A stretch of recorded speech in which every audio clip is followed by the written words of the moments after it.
The Devil Wears Prada 2, Minute Cryptic, and Death Stranding. This is staying in. Have either of you got a text message yet from your doctor saying, you're old, come in? Not yet.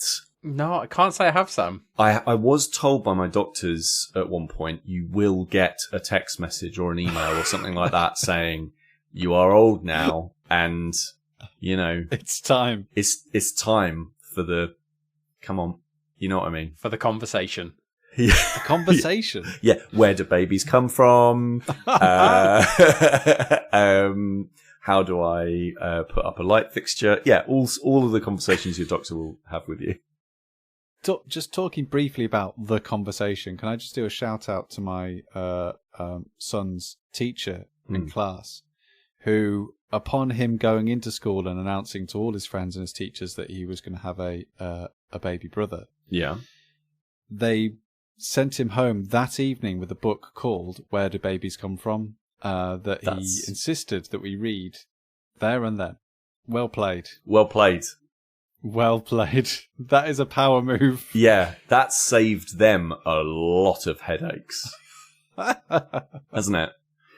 Well done. That's well done. That you know, that teacher. They've got the measure of you. Absolutely. I mean, I have to ask the question of, like, but where do babies come from? Do they come from? I have to ask him for a friend. We're a very progressive school here, and we want to always tell our children the truth. So here you go. Here's an explicit guide. A guide? It's not a case of, like, Dan, they don't, like, it's not like back when we were in school. They didn't, like, fling a Razzle at you and, like, just say, like, crack on, lads. Is that what happened like, to you, Pete? You'll figure it out. Like, it's not like that. This is where they come from. The thing with the book, though, it was actually quite well done because it has, in the centre of it, has the crux of, you know, what happens during the human gestation period, and indeed the conception. But it also has, which is the genius element to the book, it also has how a baby's born in the amphibious kingdom and also the bird kingdom. So while I'm panicking about sperm and egg, he's going absolutely cock-a-hoop about frog spawn and eggs. That's clever. It's kind of like we're the boring ones because we're not laying frog spawn that then we squirt sperm all over, and we're not laying funky eggs in nests. So that was, you know, the distracting. That was the lesson learned from that, is that we've really got to buck our eyes ears up, really, if we're going to. Sam, don't yuck people's yums.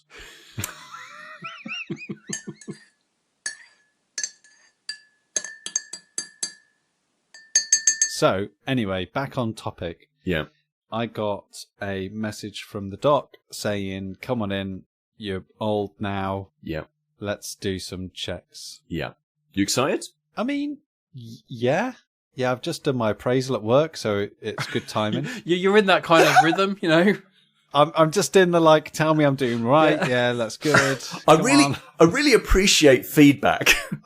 Am I exceeding expectations? Yeah, I think it's a pretty standard one at this age. I think the way that it's been pitched to me is this is probably the latest that we'll let you get to as a health body before we say start toning it down now, mate, because then it's going to get bad. So I think it's just going to be a height, weight, cholesterol, and then probably some questions about how much I drink and smoke. And then they're just like, yeah, tone it down a bit or else. Yeah. This is going to be a different conversation in 10 years' time. Yeah. The questions to those drink and smoke questions will, of course, be all the time, bro! As you sit there with your bottle of whiskey and cigarette in hand. It's really the decorum chat, Sam. It's a societal thing. Yeah, yeah. The BMI and the height and the weight and all that kind of stuff. That's just to get you in the door. Paper gets crumpled up, chucked in the bin as soon as you've exited. They'll put me in some formal situations and just analyse and see how I behave. Yeah. And yeah. So, Mr. Turner, you've been invited to dinner. What are you bringing with you? And you would not. Fat blunts.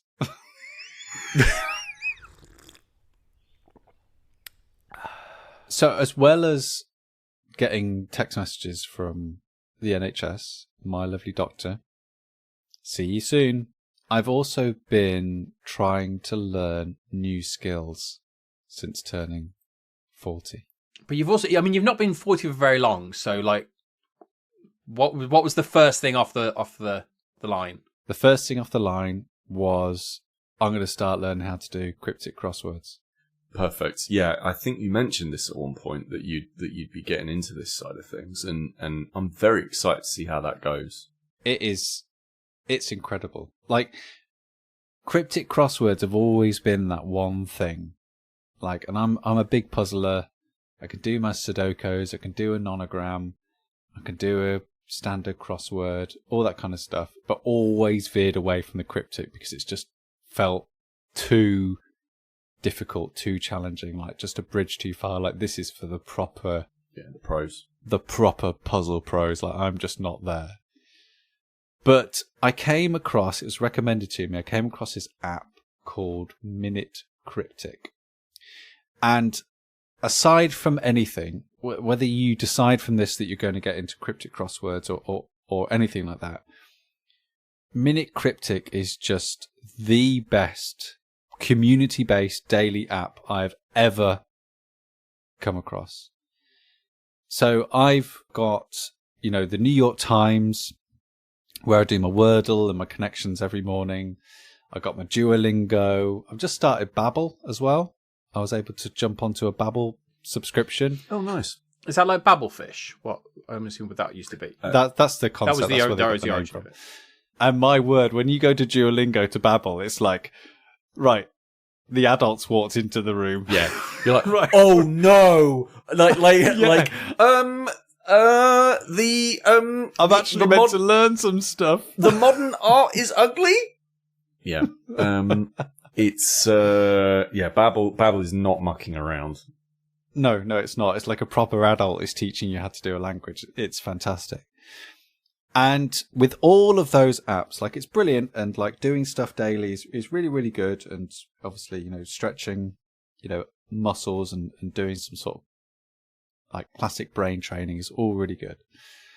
But the more you use apps like that, the more you start to recognize, patterns and hooks. And I mean, Duolingo is the worst of the bunch of them in terms of how it makes you feel for not completing streaks, for not paying attention to it, for failing. I love it. Streaks. I love it. Treat me rough. Green owl. And New York Times is quite similar. I mean, it's not as insistent as Duolingo is, but in terms of like a learning environment, it's kind of very, very black and white. You've either got an amazing streak, like the other day I lost my 186-day streak in Wordle, and I was just devastated. Sorry, it was just an awful day. And starting from day one again, it just there's something about that which makes you feel, what's the point? Yeah, I just can't be bothered anymore. Just like, what's the point? However, the way that Minute Cryptic works is so supportive, so wonderfully community focused and minded. It's just a joy to interact with it every morning. So how it works is that each morning you just get a new cryptic crossword clue. Right, you just get one every morning. Just a single clue or an entire crossword? Just a single clue, not an entire crossword. Just a single clue, and that's it. Okay. So already it's pretty much low stakes. Like, the whole environment is set about trying to get people into this hobby, right? So it's very, very low stakes. It's nothing too overblown. So you just have one clue every day. How the structure of Minute Cryptic works is basically, as the communities start working their way at the clue, it develops an aggregate score of basically how many hints the communities need to use on average in order to solve the clue. Depending on what kind of hints you need to guess the clue, you'll get a par score based on how the rest of the community have done. And the hints vary. So one of the first things you learn when you start doing cryptic crosswords is there's 3 parts to every cryptic crossword, which is something I never realized. So there's like the definition. So the definition of the word that you're trying to find is always at the beginning or the end of a cryptic crossword clue. Who knew? Like the actual, it just tells you the answer. Like the definition of what that word means is just in there.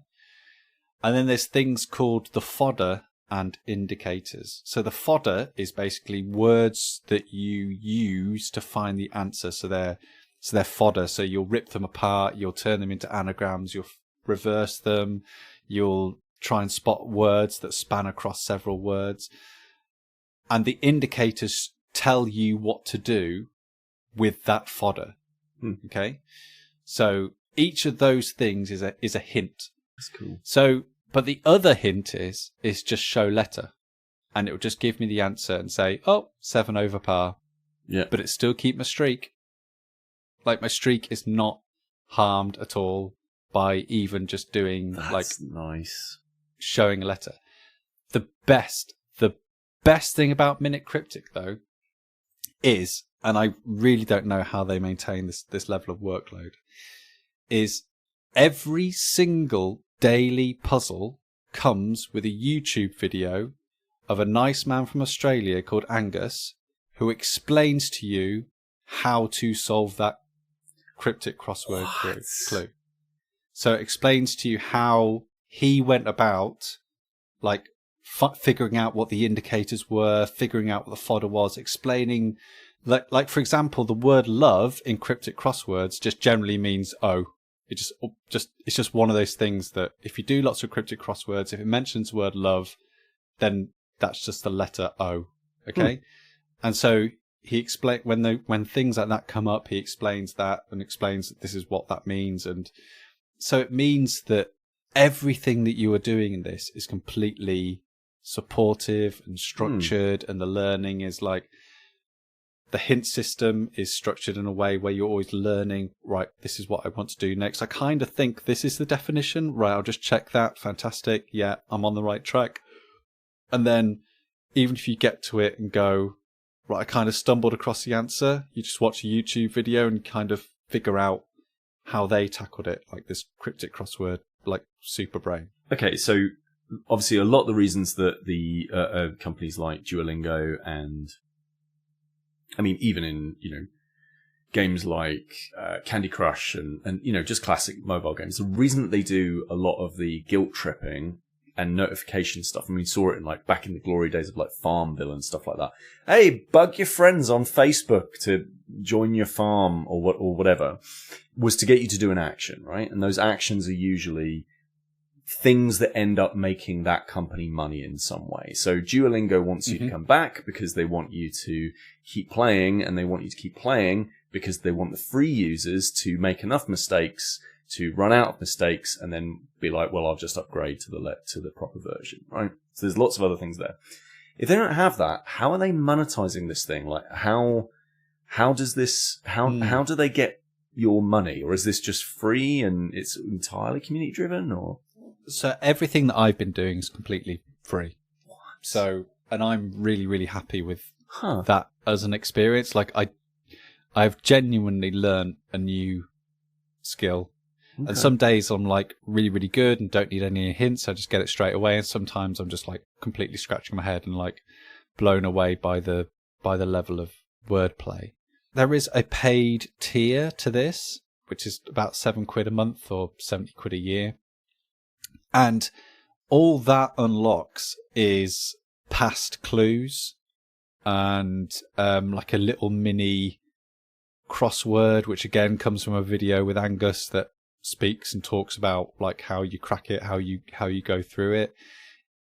I think the main draw of that membership tier is the fact that you can create your own cryptics.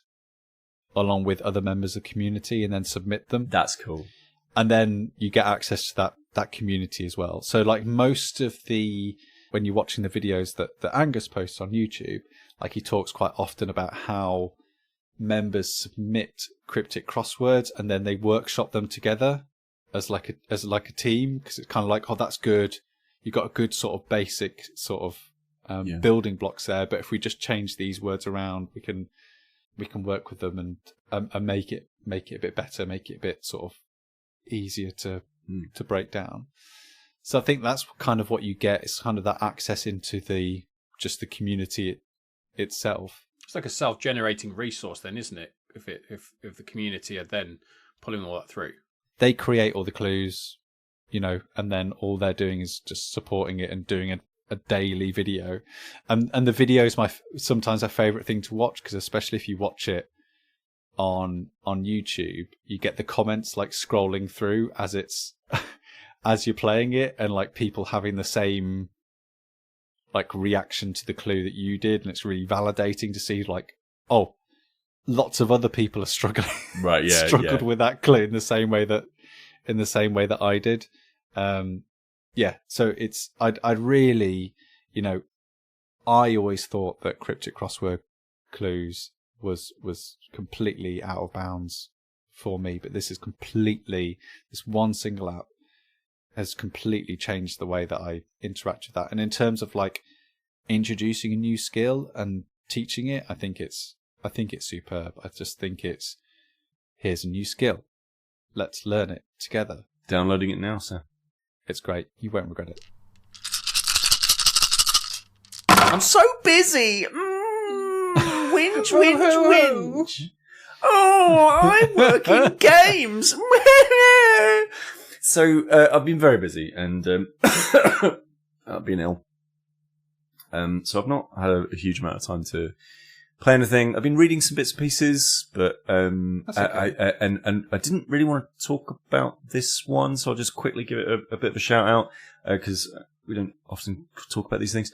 There's a manga, and I very occasionally bring those up. I think it's really, really good. It's called What Did You Eat Yesterday? And I thoroughly recommend you trying the first volume. Go into it not knowing what you're going to get. It's not weird. It's not ludicrous. It's not like stupid or like really shocking or anything like that. But go into it with an open mind. I won't tell you what it's about food. It's about food. That's the conceit. And it's very, very good. And I've read like 12 volumes of it now. It's fantastic. But the thing that's been my evening falling asleep stuff. But what I did the other day is we had a bank holiday here in the UK, American listeners. And what that means is we, for some reason, we don't do any work. And that's lovely. And all the things shut. I feel like these days, bank holidays, I think a lot more places are open now than they were when we were younger. Yeah, when I was younger, it used to be bank holiday, like, you had nothing to do because everywhere shut.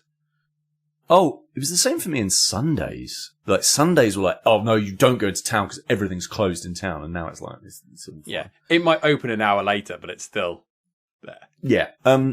So it was also Alex and I's anniversary. So I decided to take her out to go and see a movie. Because she loves watching movies, as you two well know. I am not. Yeah. Super into movies. So, but I decided I booked the movie. What did you choose? I booked the movie. We went to a really nice cinema called An Everyman. Oh yes. Fantastic. Love An Everyman.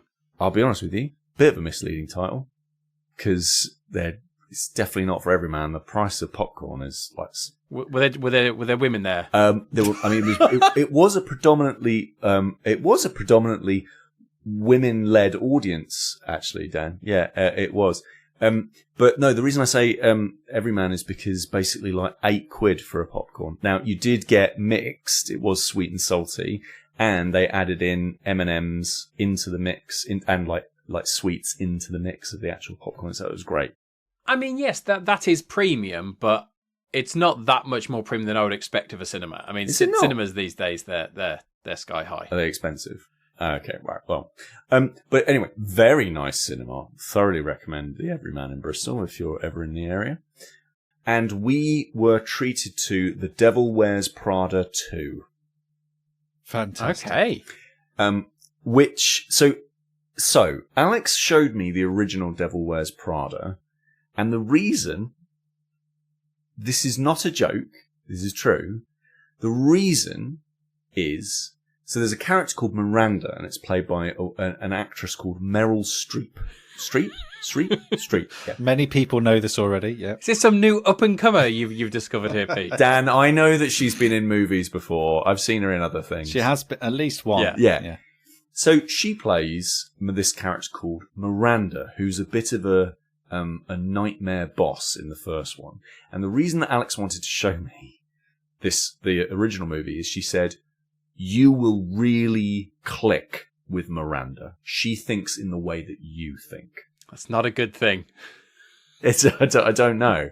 So we watched it, and I was like, I totally get it. I am absolutely Miranda. Like there are bits of me where I'm like, yep. Now there's bits that Miranda go a bit too far on, but for the most part I'm like, yes, I agree with Miranda on this one.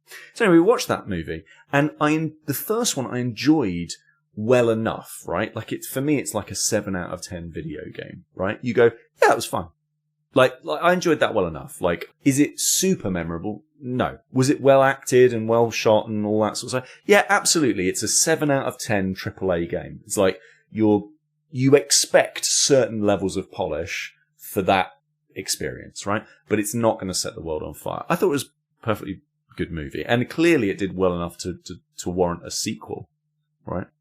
I think it did quite well. Well, a number of years after. Yeah, I was going to say, it's not like they made it and then thought, oh, this has been successful, let's immediately greenlight the sequel. This is decades after. I think it is decades. Yeah, like and when do we drop the bomb that this is actually a series of books? So I did know that. Yeah, I did know that going in. So I know that the original was based on a book. I don't know whether or not the second one is based on a book at all. I think there is another book, but I don't think the second one is based on the second book. So my main critique of the first one is that it has a lot to say about fashion, and I find fashion incredibly vapid. And I find the whole fashion industry really, really vapid. Now I will, because some people I'm sure are like clutching their pearls now and saying like, no, it's incredible, it's amazing. And it is incredible, and it is amazing, and it is wonderful to see how textiles and the way that people dress change over time. I think that's historically really interesting. But I find cutting edge modern fashion stuff, I find that really distasteful. I don't like modern fast fashion stuff. I don't like that kind of thing. I like seeing in fashion like how tastes change over the decades, but I don't like that super high end elite catwalk stuff that from like I think the 80s onwards, where it started to become like, zero size figures and and people wearing ludicrous things. I find that really, really tedious. And all of the characters in it are super, super, super into fashion because it's about fashion. And so I found that stuff really jarring. Right, I just found that part of it, and to be clear, that is a big part of the movie, right? So, like in that first movie, it's not Prada is in the title. Yeah, exactly. Yeah. It's not made out to be like, hey, guess what? This is like Crocodile Dundee. No. Yeah, they didn't tease you in. They didn't trick you into coming in. Come on in. We've got explosions and car races. No, it wasn't that. It was. We've got high-end fashion. So, but it didn't have much to say other than that. And the bits of The Devil Wears Prada 1 I really liked were the bits where you saw a bit more of the human behind the fashion. That was the bit I enjoyed the most. But I enjoyed it well enough. Anyway, so the second one comes out, and we are watching this thing in the movie. And let me tell you, the sequel is brilliant, and it has a lot to say. It still has stuff to say about fashion, but it actually has a lot more to say about the human condition, which I find, for right or wrong, I find that more interesting than a dress, right? I find that more interesting. So the movie takes place like literally decades after the first one, and Meryl Streep, her character Miranda, is still in charge of a magazine to do with fashion. But of course, we're now decades and decades on, and so magazines are kind of dead. And so a lot of the story is about how media is changing, how traditions and physical things are starting to go away, how the world has changed. Like, fashion is constantly changing, but the world of fashion coverage hasn't really moved on. It brings in a lot of things. There's a lot of modernisms, and sometimes some of them sort of clang, like some bits of the script slightly sort of like don't quite work out. Like it's like somebody middle-aged has written some young people things, and that feels a little bit naff occasionally. But generally, it's very, very well put together. And they're talking a lot about how things have changed into like the modern era, whereby, you know, a stray tweet can completely change the fortunes of a massive organization, or how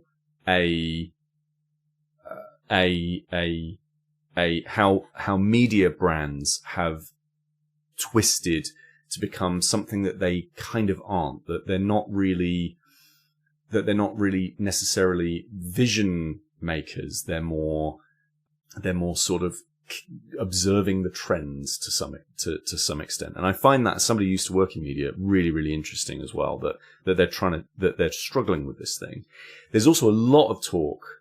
They use a phrase in it where they talk about the erosion of good stuff in society, good stuff coming out of, good work coming out of places. And they do that in the context of the other character, who I forget the name of, and she's in the first one, she's like an intern, basically.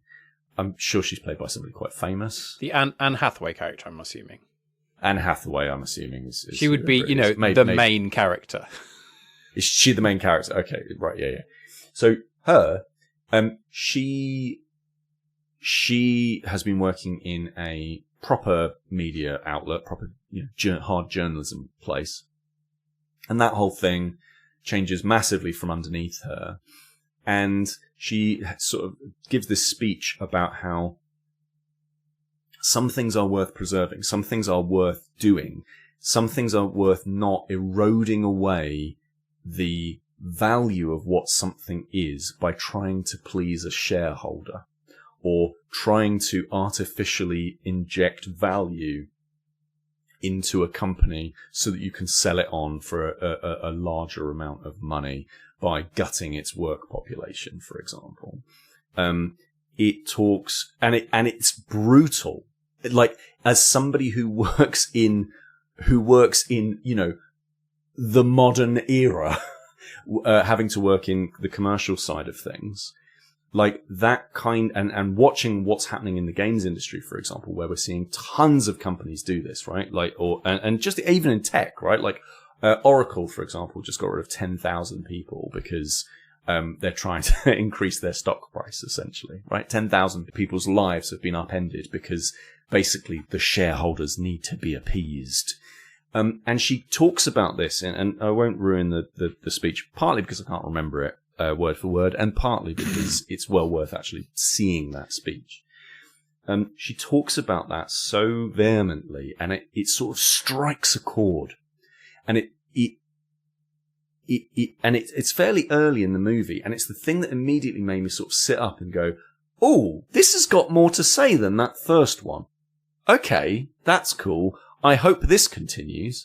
And lo and behold, it does. And there are some really lovely monologues by, there's Meryl Streep, there's this Hathaway lady, and then there's a guy called Stanley Tucci, who Alex really likes, because he's a lovely man who dresses very, very well. and is a brilliant actor and gourmand. There are speeches from all of them whereby their acting abilities really, you get to see them, really perform very, very, very well. And they talk about real things that have actual matter and things that like hit home. And it was really cool to see Miranda, who again, I really vibed with in the first movie. I really I get it. I get where you're coming from. She still has that. I still really get it where she's coming from. She gives this one speech, again, very good speech, where she talks about the beauty of work. And it's something that I think we sometimes, sometimes we moan about work, and sometimes we go, oh, wouldn't it be nice if we did, X, Y, and Z. But she talks about the positive side of work. She talks about the joy that it can bring. The fact that it can bring this thing that has meaning. And I think that's a really powerful piece as well within the movie. There are special guests, special actors that turn up and do some bits and pieces that aren't on the posters or sort of mentioned in the opening credits and things like that are maybe not as shocking as like some reveals in like Marvel movies, but there's definitely a couple of actors and actresses who they turn up, and if you either know the world of fashion or know the world of pop, I think they would probably make your head turn and go, oh, they're in it. Okay, cool. That's odd, but neat. And it works as well. It doesn't feel contrived or forced.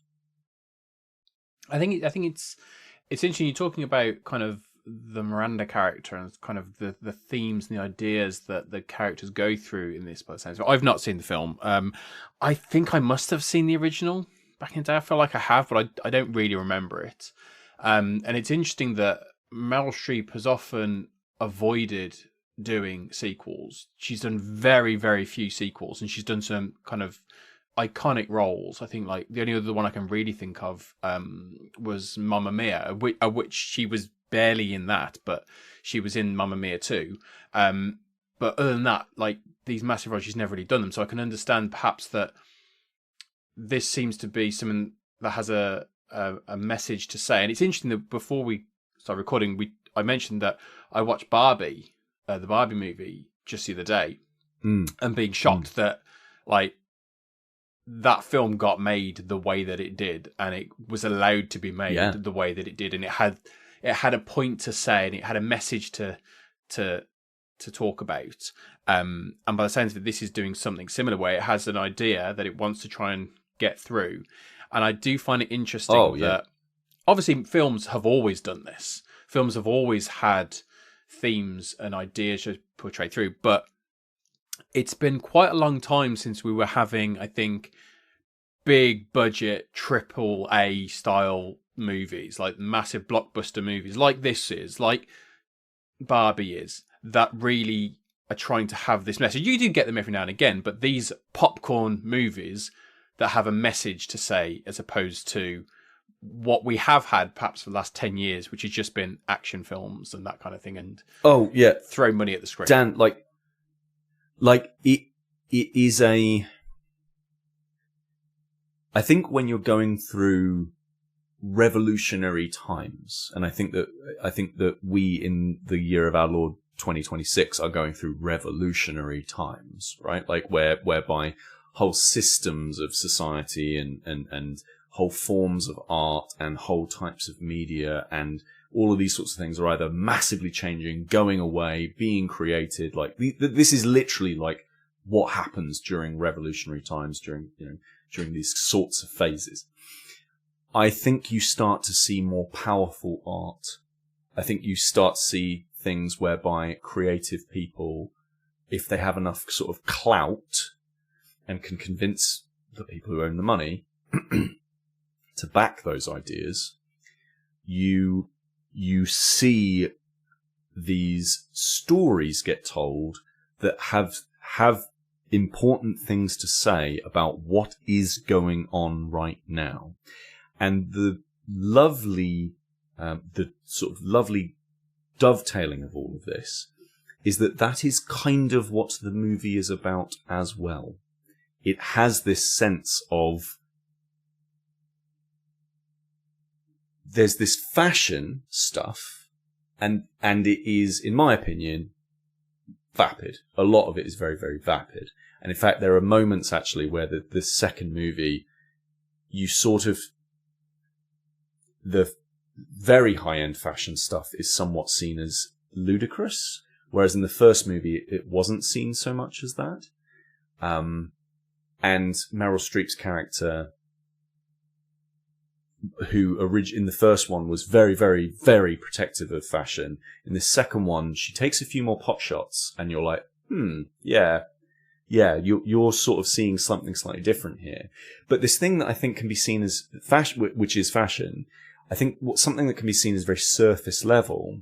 The movie is about trying to get across this idea that there is tradition and value and importance within this thing, because it is a human art form, and that is interesting in and of itself. It might not be for me, but it's for certain people, and that's fine. That's lovely. But it has something important to say.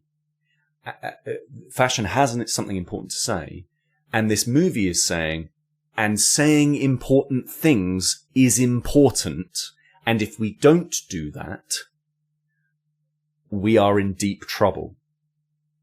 Like, and yeah, that to me. So yeah, if you've been put off by the first movie, first of all, you should totally watch it. It's worth watching. Like, it's a totally, 7 out of 10. Maybe have your mobile phone on you at the same time. But The Devil Wears Prada 2,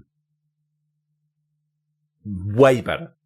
Way better. Actually, like, very, very, very much enjoyed it. Like an 8 or a 9. We're talking about, folks, we're talking about a Miles Morales Spider-Man. We're talking about an Uncharted 2.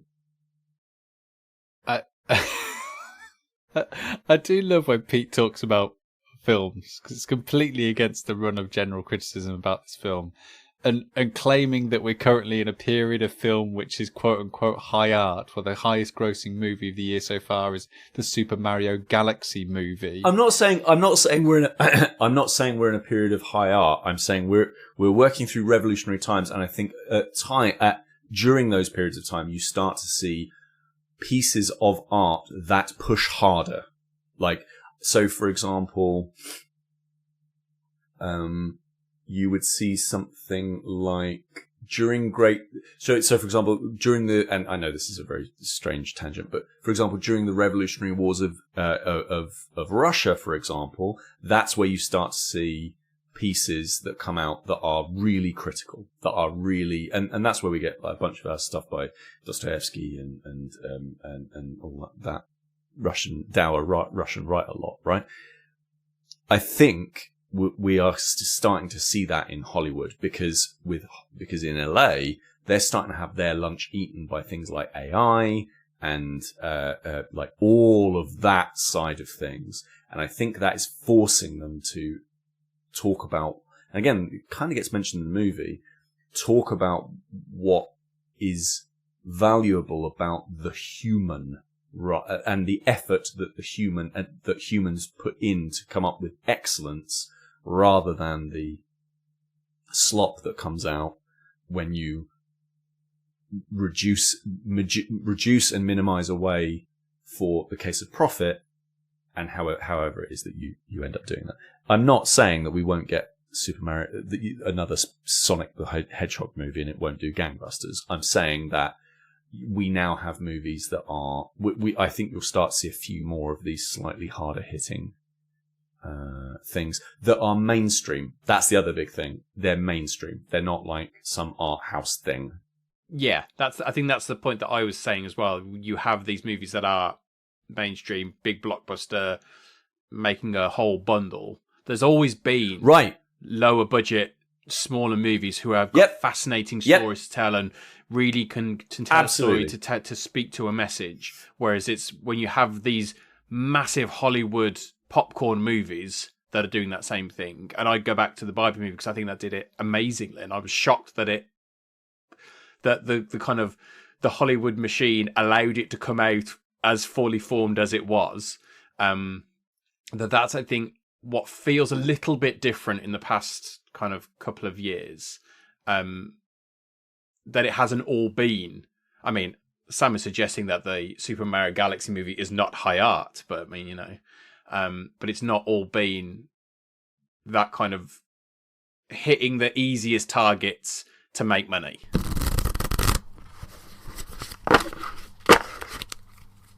So I've been playing something. It's not the new hotness. It's not something brand new. I've been playing Death Stranding. Oh, love this game. Mm-hmm. The Hideo Kojima game. It's been in my kind of like PlayStation collection for a long time. It's been sat there waiting for me to play it, and it's one of those games where you've always put it to one side because you're just waiting for the right time. It's a Hideo Kojima game. You don't want to just throw it on willy-nilly. You need to be able to concentrate when you're playing a game like that. And I never really knew all that much about it outside of a couple of trailers here or there. And like, this is a game that's been, we've not really talked about it on the podcast, but it's been talked about ad nauseum. So I'll kind of touch on it. But what I'm interested to talk about is the fact that I am really enjoying Death Stranding, but I don't know why.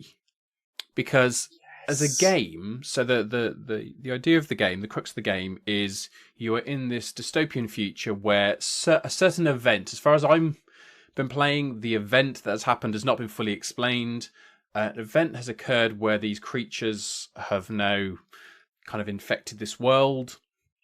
And you play the character of Sam Porter, whose job is basically a courier to carry things from place to place within this world, avoiding perhaps enemy encampments or avoiding these creatures. And that's basically the game. You go to a place, you pick up a job, you pick up some packages, and you take them from A to B. And a lot of the game is traversing slightly unsteady terrain. You often have like a huge amount of packages on your back, and depending on how much you have, it's quite difficult to stay balanced. So you have to press certain button configurations to stay balanced. If you start to stumble one way, you have to hold your balance to hold the other way. So it's very simple, very Kojima, in terms of like very intricate little elements, as well as all the Kojima fun that you would expect. All of the toilet humor is there. All of the silly acronyms are there. Great. All that stuff that you would know and love from his games are all there. But most of the game is traversing this kind of wilderness environment, which is unlike any kind of environment I've really seen in video games before. So a lot of it is just kind of green and rocky, with no kind of very Scandinavian. Yes, very Scandinavian. I mean, I don't know why my mind went to kind of like Wales as well. That kind of there's the kind of countryside in Wales. That was where my brain took me. And that's a lot of the game. So it is a case of once you've got your thing, you can plan a route on your map to try and avoid certain things, and then you just walk it. You can't really run, because if you run, you'll fall over. At certain points, you get some vehicles, so you can move a bit faster at times. But a lot of the time, you are just walking. And so, on paper, I'm not someone who loves like a walking sim. Like Chris adores walking sim games and that kind of thing. I don't really get on with them that well. I get a bit bored. We've already talked in the past about how open world games I was kind of burnt out on because there wasn't enough to do in them. And so everything about this game makes it seem like I should really dislike it. I shouldn't enjoy it. There's not a lot around me. It's very slow paced. It's going from A to B. It's repetitive. It's doing the same thing over and over again. And yet I sit there. When we talk about Power Simulator, I will play Power Simulator and come away thinking, what have I achieved? I'll play Death Stranding and all I've done is walk around a wilderness carrying a massive box for an hour and a half, and I've really enjoyed it. And I'm fascinated by what is it about this game that has kind of captured me. Have either of you played it at all? I have. And I absolutely love it. It's amazing. And the thing is, Dan, it's not a walking simulator. It's not an open world game. It's a delivery simulator. And essentially what Kojima is tapping into is that mechanic, which is usually very well obfuscated and dressed up in many video games, which is, I need you to get 3 things from here to here to complete this task. It is just completing tasks, the video game. But with a level of detail and mechanical rigor that really makes you, when you deliver something in Death Stranding, you really feel like you've earned it. Like, I've really earned that. Yeah. You have accomplished something. I've really accomplished something, because that was a long, hard journey. But I planned it all out. I took my time. I didn't just because usually in any open world game, you just venture forth out into the wild, and the world is built, for you to navigate, right? So, how Red Dead Redemption is built, how Ghost of Tsushima is built, how Grand Theft Auto is built. Like, all these open world environment, a lot of time and effort goes into the environmental design, right? Because it's designed to attract the eye or get you to do certain things, to control the rhythm and the to funnel you into different ways of thinking. And some areas don't work as well as others. Like, it's the best open world games really put a lot of energy and focus into their environmental design. But the world is built around you as the player. It's built to service you as the player. In Death Stranding, that is just not true. Like, you are in a hostile environment, and you've got to find clever and interesting ways of navigating the environment. And the best times that I've played it is when you make silly decisions because you feel really confident in the environment. So I can go across that river because it's really shallow. I'll just go in the river. It's really, and not notice that there's a really deep bit in the middle, or that it's running faster than I thought it was, and it sweeps out my legs underneath me and I lose all my stuff. And it's just that's a silly, I could have just taken my time and walked up to that bit and gone over the river. So I think, first of all, that's what makes it such a successful game.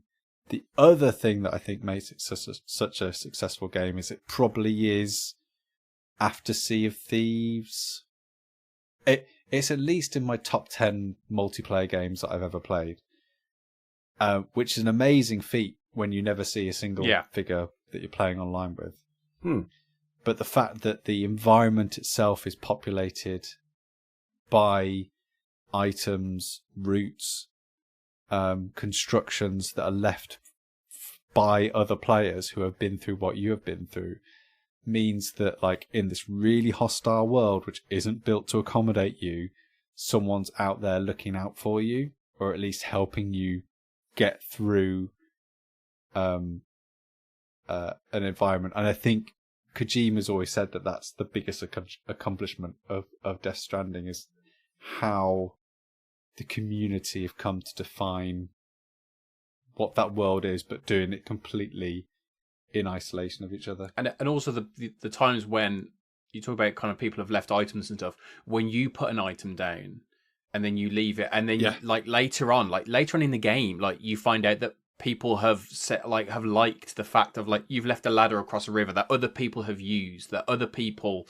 have taken advantage of, and you've made life easier for other people, is because that's not in the game straight away, and it's one of those things in a classic Kojima way. It's never hard. You're never hard told exactly what this is. You just kind of start to see these things, and you pick up the fact of, oh, this has been left by someone, because it gives you kind of the kind of the username of whoever it is, the kind of the PSN name of who's left it. And so you just pick up these elements, and I do think you talk about the odd idea of planning routes and stuff. The first time, once you've seen kind of the instructions left by people, and you get to see okay, well, there's an enemy encampment there. There are creatures over here. If I take this longer route round, and I can kind of flank everyone, and get to the place I want to get to on the other side of all the enemies, and then you do it, and it's fine, and you don't have any problems, and you know you've skipped all this stuff because you've planned it and you've done it. Like, you feel fantastic. Like, this is, even though it's taken me twice as long, Yeah. I feel like I'm cleverer than the game, but I'm not, because obviously the game wants me to do this. But it's just it is such a great way. And that's what's confusing to me, because I have those moments and I love it. But everything I'm playing, I actively normally don't like. Like, has anyone else had this kind of sensation of playing a game that they don't think they should enjoy, but for whatever reason, that kind of the stars have aligned in this situation, and here it is? Yeah. For me, a good example, I think it happens more often than I would like to admit. Like, I think one of the ones for me was Final Fantasy 12. Like, I'm not a huge JRPG fan by any stretch of the imagination, and I find the JRPG's particular kind of combat of you stand over there, I'll stand over here, we'll take shots at each other, and then the numbers will go down. I find that a little bit tiring. Whereas I think with 12, it still had that, but it felt more, God, I don't know, it felt more, something about that game made up for it, whether it was the world of Ivalice, maybe it was the fact that it was just a bit more modern than the older Final Fantasies that I'd been playing, or perhaps just slightly more grounded, maybe, that somehow that made that experience a little bit better.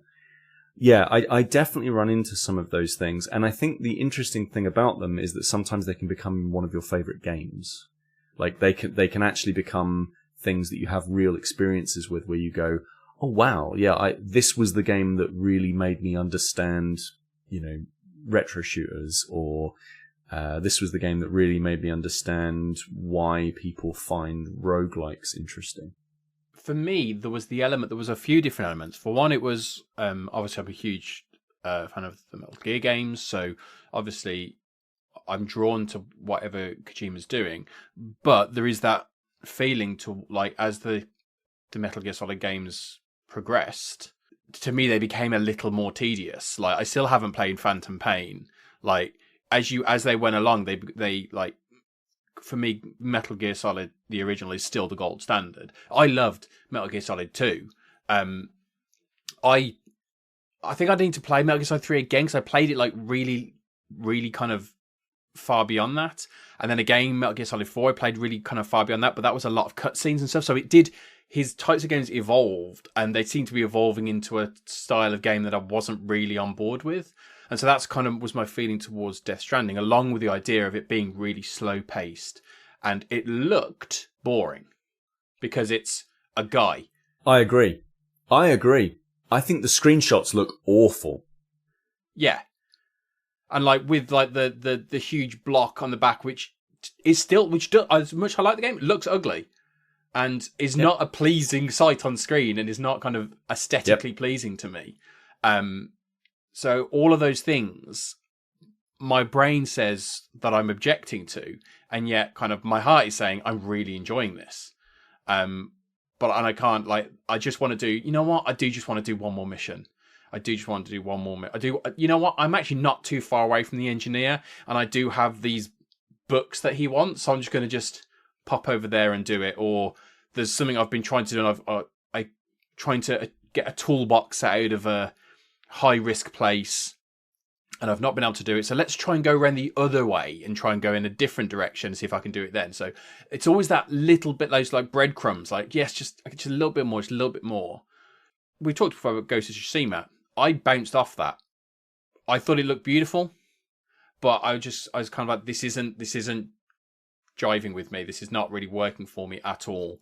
It's not as slow paced as something like Death Stranding, but there is a similar element of, there wasn't a lot around. There was a lot of beautiful wide open vistas, which were gorgeous, but I didn't get a lot from it. But this was just a game that the core elements are things that I don't typically like.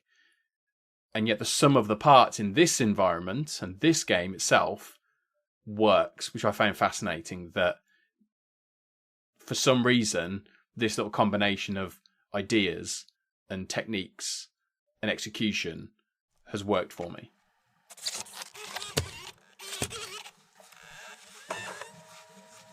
There's been one more thing that I've decided to do after turning the big 4-0, and that is next year I'm running my first marathon. Nice. So I applied for a marathon once.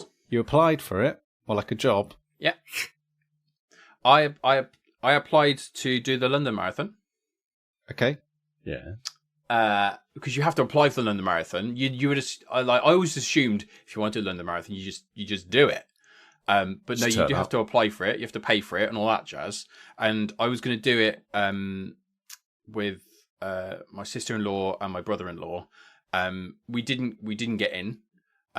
So when they kind of reject your application, not so much application, but there's only X amount of people. I didn't have to fill in a questionnaire. I didn't have to go for an interview. They took one look at me and went, "No, not for you." Not this one. But like they sent back, says, "Okay, so would you like your money back, or we can give you a London Marathon jacket?" I was like, "I'll take the jacket, please. I can pretend that I did the marathon." So I still have like a London Marathon windbreaker. So you got the good effort prize. Sam, you're going to go for the I actually did it prize.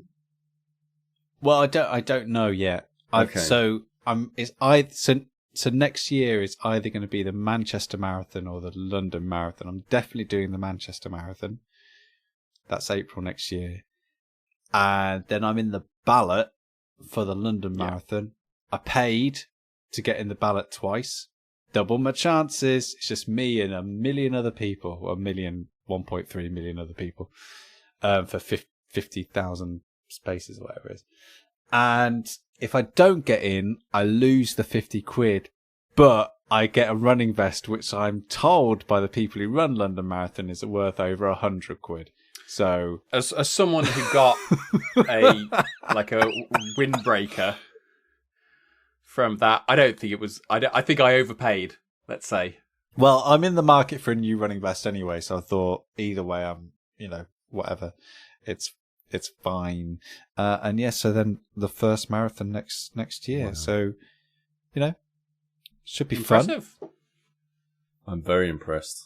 Well, I've not done it yet. Well, I'm just impressed that you've got the the intent, the gumption. Yeah, the intent.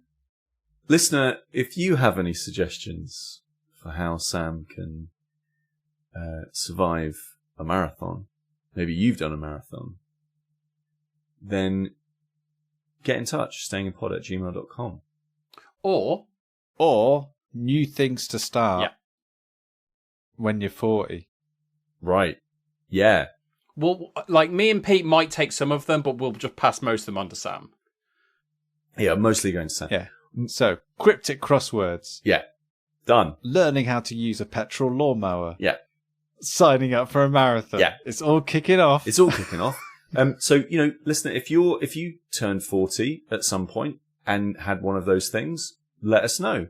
If you're yet to turn 40 and you're thinking, at some point I'd like to do one of these things, let us know. We'll take it into consideration. This is why we're here. I'll give it a go. Sam will give it a go. Yeah.